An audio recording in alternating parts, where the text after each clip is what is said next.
360 में दुनिया की सबसे बड़ी जमहूरियत होने के दावेदार मुल्क भारत की जमहूरी इक़्तिदार पर सवालात क्यों, जानेंगे आज के शो में। हमें मुल्क के अंदर तशवीश है कि हुकूमत प्रेस की आज़ादी पर पाबंदियाँ लगा रही है, खुद मुख्तार इदारों को खोखला कर रही है।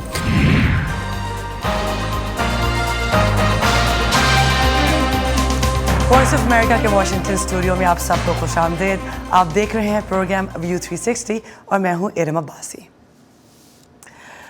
भारत की बड़ी अपोजिशन जमात कांग्रेस के रहनुमा राहुल गांधी ने अमरीकी दौरे के दौरान वाशिंगटन डीसी के नेशनल प्रेस क्लब में गुफ्तगू करते हुए कहा कि भारत में जमहूरियत के तहफ़्फ़ुज़ की जद्दोजहद मुल्क का अंदरूनी मामला है और ये जमहूरी लड़ाई भारतीय अवाम को खुद लड़नी है, जिसके लिए भारत किसी और मुल्क या बैरूनी ताकतों पर इन्हिसार नहीं करता।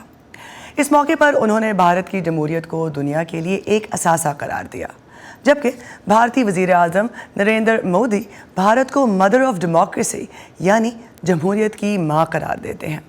लेकिन अगर जमहूरियत के मुस्तहकम होने या ना होने पर जारी की जाने वाली आलमी दर्जाबंदी की रिपोर्ट्स पर नज़र डाली जाए, ख़ुसूसन जब से नरेंद्र मोदी इक़्तिदार में हैं, तो भारत की सूरत हाल कुछ ज़्यादा अच्छी दिखाई नहीं देती। तो क्या भारत में हुकूमती और हिज़्ब इख्तलाफ के रहनुमाओं के ये बयानात महज दावे हैं, या भारतीय निज़ाम इतना मजबूत है कि वो अपनी जमहूरियत का दिफा कर सकेगा? आज के शो में हम यही जानने की कोशिश करेंगे। VOA उर्दू अब व्हाट्सएप पर भी मौजूद है। स्क्रीन पर दिए गए QR कोड को स्क्रीन पर अपने दिखाइए और फिर हमारे व्हाट्सएप चैनल को सब्सक्राइब कीजिए ताज़ा तरीन खबरों, तज्ज़ियों और दिलचस्प वीडियोज़ के लिए। जमहूरी रवायात और जमहूरी अमल पर नज़र रखने वाले आलमी इदारों की गुज़िश्ता चंद बरसों की रिपोर्ट्स में भारत की जमहूरियत की रैंकिंग कुछ कम हुई है। भारतीय हुकूमत ने अपनी दर्जाबंदी खुद जारी करने का इंदिया दिया है, जिस पर कुछ हलकों की जानिब से तशवीश का इजहार किया जा रहा है। जमहूरियत और इंसानी हुकूक के लिए काम करने वाली गैर सरकारी अमरीकी तंजीम फ्रीडम हाउस ने इस साल की अपनी सालाना रिपोर्ट में भारत के हवाले से लिखा कि वहाँ जमहूरी तौर पर मुंतखब की गई हुकूमत भारत के ज़ेरे इंतज़ाम कश्मीर में बुनियादी हुकूक की खिलाफ वर्जी में मुलव्वस थी, जबकि वज़ीर आज़म नरेंद्र मोदी की क़यादत में मुसलमानों और दीगर मजहबी अक़लियतों के ख़िलाफ़ बड़े पैमाने पर जारी तशद्दुद को भी उजागर किया गया। भारत की आलमी स्कोर में 2013 के बाद से 10 पॉइंट्स की कमी वाक़ई हुई है। दूसरी जानिब बरतानवी जरीदे द इकोनॉमिस्ट के इंटेलिजेंस यूनिट ने भी अपनी ताज़ा तरीन डेमोक्रेसी इंडेक्स रिपोर्ट में भारत को बदस्तूर फ्लॉड डेमोक्रेसी यानी नाक़िस जमहूरियत की दर्जाबंदी में रखा। ये रिपोर्ट दुनिया भर के 165 ममालिक और 2 खित्तों में इंतखाबी अमल, अवाम की सियासत में शिरकत, वहाँ के सियासी कल्चर और शहरी आज़ादियों जैसे पहलुओं पर गौर करके उन्हें मुकम्मल जमहूरियत, खामियों वाली जमहूरियत, हाइब्रिड हुकूमत या आमराना हुकूमत करार देती है। भारतीय हुकूमत इन आलमी रिपोर्ट्स को मुस्तरद करती आई है। अल जज़ीरा ने अपनी एक रिपोर्ट में दावा किया है कि अक्सर आलमी रिपोर्ट्स में जमहूरियत पर बुरी दर्जाबंदी से परेशान होकर भारतीय हुकूमत ने अपनी डेमोक्रेसी इंडेक्स जारी करने का फ़ैसला किया है और इस मकसद के लिए एक मकामी थिंक टैंक की खिदमात भी हासिल की हैं।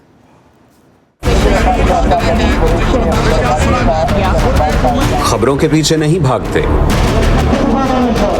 हम कहानियां ढूंढते हैं, आम लोगों की खास कहानियां।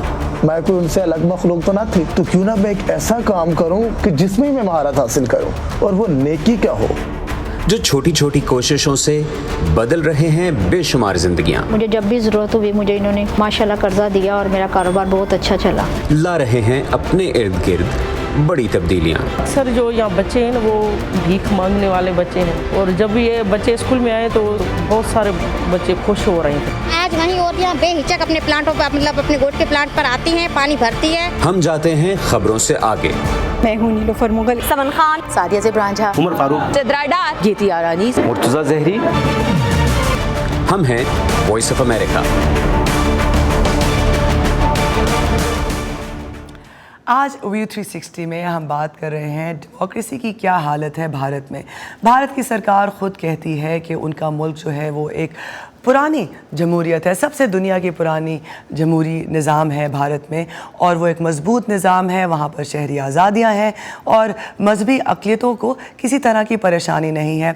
लेकिन फिर जब आप इंटरनेशनल रिपोर्ट्स की बात करते हैं या वॉच ऑर्गेनाइजेशंस की बात करते हैं जो कि ह्यूमन राइट्स पर नज़र रखते हैं, तो वो जो है भारत पर तनकीद कर रहे हैं। और उनका ये कहना है कि वक्त के साथ साथ और ख़ुसूसन जब से नरेंद्र मोदी ने इक़्तिदार संभाला है, सो तब से माइनॉरिटीज़ के साथ जो सलूक किया जा रहा है वो काबिल कबूल नहीं है। साथ ही साथ जिस तरह से अपोजिशन लीडर्स को बकौल इन ऑर्गेनाइजेशंस के, इन ह्यूमन राइट्स ऑर्गेनाइजेशन के, उनकी आवाज़ को दबाया जा रहा है। बज़ाहिर बहुत सारे सहाफ़ी भी जो हैं इस बात की शिकायत कर रहे हैं कि भारत में जो प्रेस फ्रीडम है वो वक्त के साथ साथ कम हुई है। लेकिन भारतीय हुकूमत जो है वो इन दावों को मुस्तरद करती है। आज के शो में हम यही अहाता कर रहे हैं कि क्या भारत जो है वो इस तरह के, या उस पर कोई आलमी दबाव है इस हवाले से कि वो अपने इंसानी हकूक़ के हालात के बारे में, अपने इंसानी हकूक़ के तहफ़्फ़ुज़ के हवाले से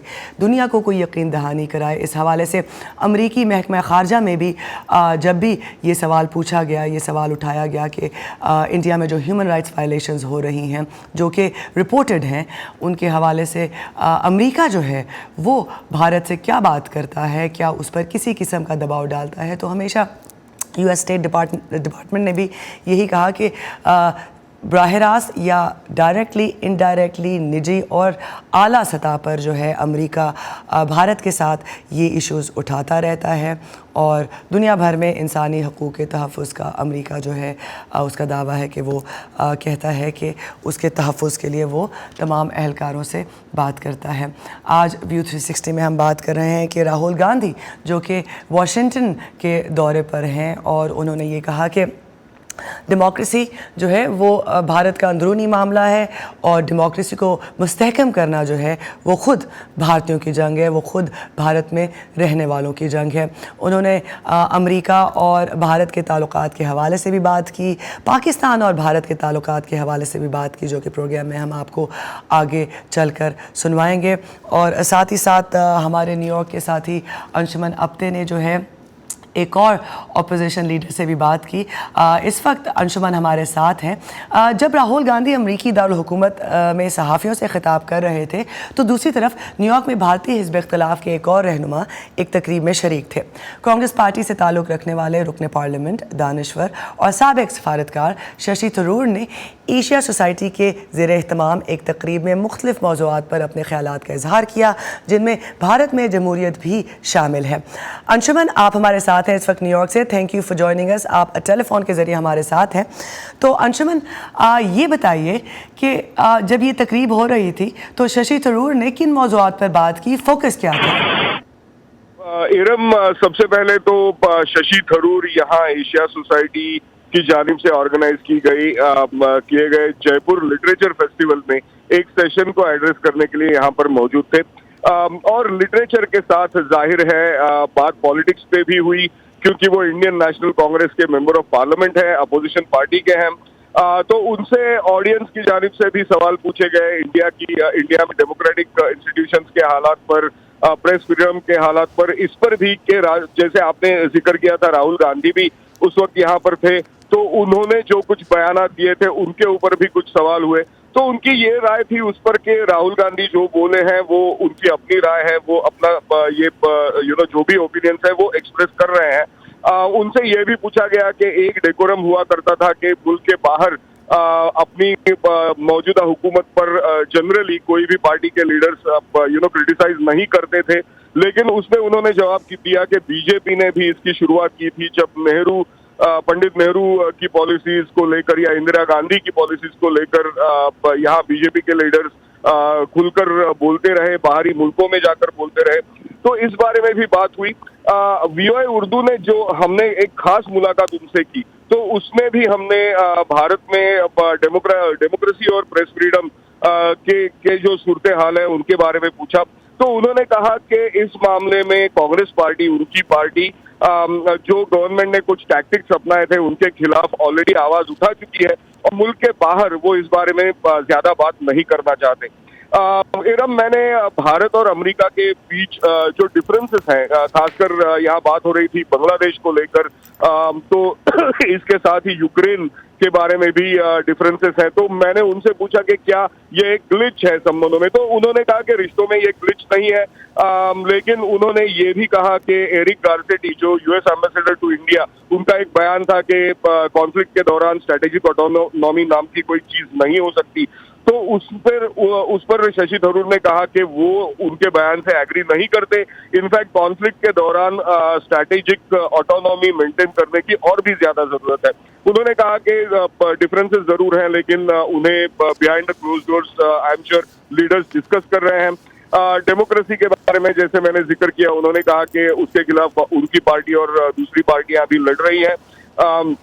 उसके बावजूद यूएस पॉलिटिक्स के बारे में भी मैंने उनको पूछा कि यहाँ पर साबिक सदर ट्रंप और उनके सपोर्टर्स भी ये इल्जाम लगातार लगाते आ रहे हैं कि उनके खिलाफ एक पॉलिटिकल परक्यूशन, जिसे विच हंट कहते हैं, वो हो रही है। तो उस सूरत हाल में मैंने उनसे पूछा कि वो यूएस में डेमोक्रेसी का हाल किस तरह से देखते हैं। तो शशि थरूर ने हमें बताया कि यहाँ पर वो डेमोक्रेसी मजबूत देखते हैं, लेकिन उन्हें फिक्र इस बात की जरूर है कि इलेक्शन के बाद अगर रिजल्ट आते हैं, तो रिजल्ट अगर किसी एक पार्टी के कैंडिडेट के खिलाफ गए, तो क्या वो कैंडिडेट उन रिजल्ट्स को एक्सेप्ट करेंगे।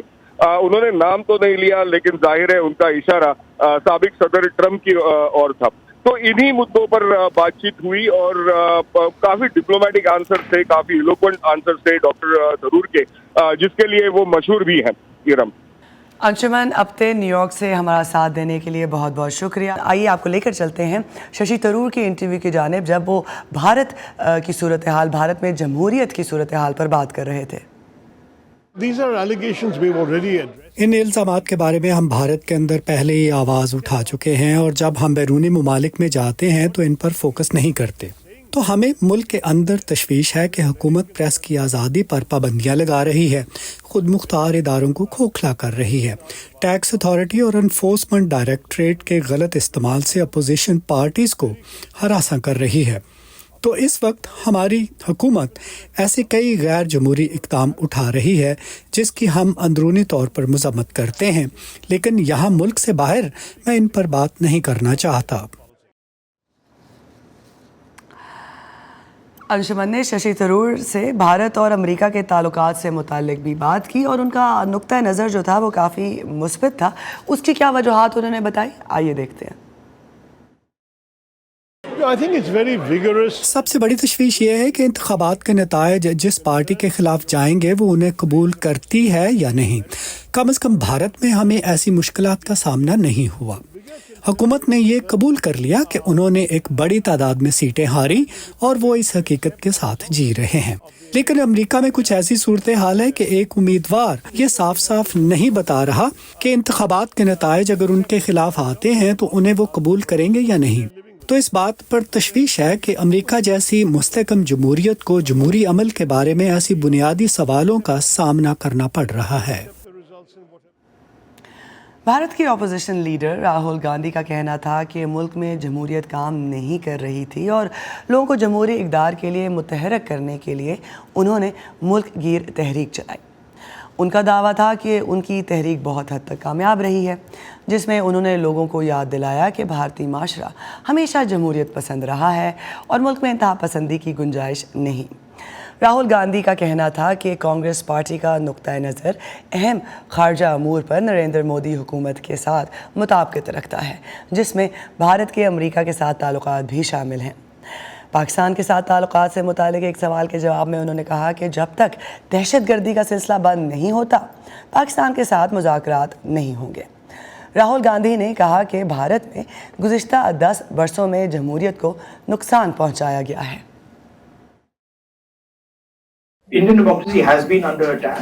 भारत की जमहूरियत हमलों की जद पर रही है। इसे बहुत बुरी तरह से कमज़ोर किया गया है और अब वो बहाली के लिए कोशां है और मुझे यकीन है कि ये वापस लौटेगी, मगर वो तबाहाल थी।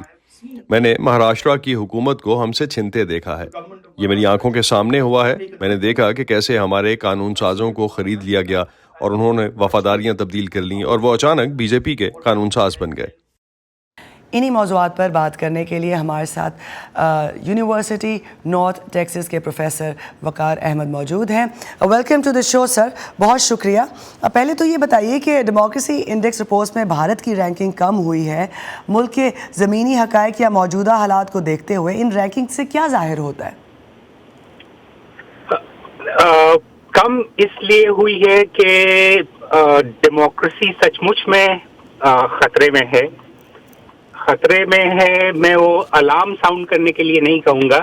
खतरे में इसलिए है क्योंकि जो लिबरल डेमोक्रेसी जिसे कहते हैं, वो उसकी जो स्पेस है वो काफी हद तक हिंदुस्तान में कम हो गई है। पहले जैसे लिबरल डेमोक्रेसी कहा जाता था, और हालांकि बहुत बार कांग्रेस रूल इंडिया में नहीं भी करती थी, ऑपोजिशन पार्टी भी पावर में आती थी, तो एक न्यूट्रलिटी जो इंस्टीट्यूशंस में रहती थी वो रहा करती थी, और इंस्टीट्यूशन ठीक तरह से फंक्शन करती थी। पर अब अगर आप देखेंगे तो बहुत सारे जो इंस्टीट्यूशंस हैं, जैसे कि जुडिशरी है या इलेक्शन कमीशन है, वो इम्पार्शियली और काम नहीं कर रही हैं। जैसे कि इस बार इलेक्शन हुआ तो इलेक्शन से पहले 2 चीफ मिनिस्टर को जेल में डाल दिया गया।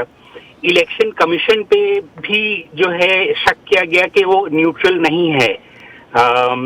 इसके अलावा कांग्रेस पार्टी की जो फंड्स थी ठीक इलेक्शन से पहले वो फ्रीज हो गई। ये तो एक और ही बात है कि माइनॉरिटीज की जो है स्पेस काफी श्रिंक कर चुकी है। माइनॉरिटीज को हरास किया जाता है, उनके घरों को गिरा दिया जाता है, उनके मस्जिदों को गिरा दिया जाता है। तो ये तो एक कंटिन्यूअस प्रॉब्लम है ही है।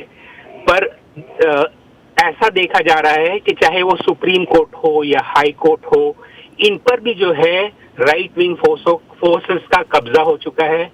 तो जुडिशरी की इम्पार्शियलिटी या इलेक्शन कमीशन की इम्पार्शियलिटी या पुलिस की इम्पार्शियलिटी, इन पे भी जो है अब काफी हद तक शक करने लगा गया है। हिंदुस्तान में मीडिया पे काफी पहले कहा जाता था कि मीडिया अच्छी है, पर अब जो है मीडिया पे भी जो है मीडिया कुछ बड़े हाउसेस में के अंदर ही कंट्रोल हो चुका है। तो मीडिया की इम्पार्शियलिटी भी जो है डिसअपियर कर गई है। तो इन सब वजह से जो है ह्यूमन राइट्स की इशू को कौन आगे ले जाएगा, किस तरह से प्रोटेक्ट होगा, ये काफी जेपेडी में है। वकार अहमद, ये बताइए कि जब ज़मीनी हक़ाइक़ जो आप बता रहे हैं अगर वो हैं, तो ऐसे में फिर भारतीय सरकार जो है वो कैसे इसको डिनाई कर सकती है, और वो क्यों जो इंटरनेशनल रैंकिंग है डेमोक्रेसी इंडेक्स के हवाले से उसको नहीं मानती? देखिए, मानना नहीं मानना वो तो कोई भी प्राइम मिनिस्टर नहीं मान रही है, इसलिए क्योंकि कोई ऐसा इंस्टीट्यूशन बचा नहीं है जो गवर्नमेंट ऑफ इंडिया को इंटरनली चैलेंज कर सके और चैलेंज करके ये कहे कि ये प्रॉब्लम्स है और आप इसे हैंडल नहीं कर रहे हैं। इंटरनली गवर्नमेंट तब मानती है जब प्रेस फ्रीडम हो और प्रेस और जुडिशरी गवर्नमेंट को चैलेंज करके उसे अपने घुटनों पे ला पाए। तो ना ही प्रेस फ्रीडम है हिंदुस्तान में, ना ही जुडिशरी कंप्लीटली इम्पार्शियल है और फ्री ऑफ पॉलिटिकल इंटरफियरेंस है। तो इसलिए ये गवर्नमेंट को फ्रीडम देता है कि वो जो मन में आए वो बोल दे और कह दे कि भाई हम इसे नहीं मानते। ये प्रॉब्लम हो चुका है। वकार, ये बताइए कि अल जज़ीरा ने दावा किया है कि ये सारे इंटरनेशनल रैंकिंग को सामने रखते हुए इंडिया जो है वो अपना एक डेमोक्रेसी इंडेक्स कमीशन की तरफ उसके क़याम की तरफ जा रहा है। तो फिर ऐसे में इस कमीशन, अगर ये ख़बर दुरुस्त है और अगर ये हो जाता है, तो उस कमीशन की फिर क्या अहमियत होगी?